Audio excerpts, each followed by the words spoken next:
রত্ন পাওয়াটার জন্য আমাকে অ্যাপ্লাই করতে হবে কেন? কেন সেই ব্যবস্থা নাই যে স্কুল ঘুরে ঘুরে দেখে যারা পাওয়ার যোগ্য তাদের দেওয়া হবে?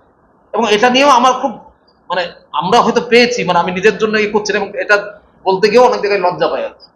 মানে ও আবার কি করে পেলো ব্যাপারটা, ভালো লাগে প্রসেসটা ভালো লাগে না, এবং সবসময় খুব যোগ্য মানুষ পাই কথা বলবো না, মানে আমি নিজে পেয়েছি বলে আমার এলাকাতে, এবং এটা বলে খুব পরিচয় যে দেওয়া যে আমি শিক্ষারত্ন পেয়েছি বলে, সেটা সবসময় ভালো লাগে না।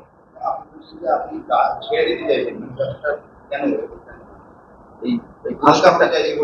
হ্যাঁ অবশ্যই, এই আন্দোলনের প্রতিবাদে যাতে এই প্রতিবাদটা আর একটু জোরালো হয়, যারা আন্দোলন করছে নাগরিক সমাজ তারা যেন আরো জোর পায় বা তারা মনের জোর পায়, তাদের সঙ্গে আমি আছি, এটা বলে প্রতিবাদ মস্ত বড় আমাদের গোলাম মোস্তফা সরকার। বহরমপুর থেকে শাহিন শেখের রিপোর্ট, চেতনা নিউজ।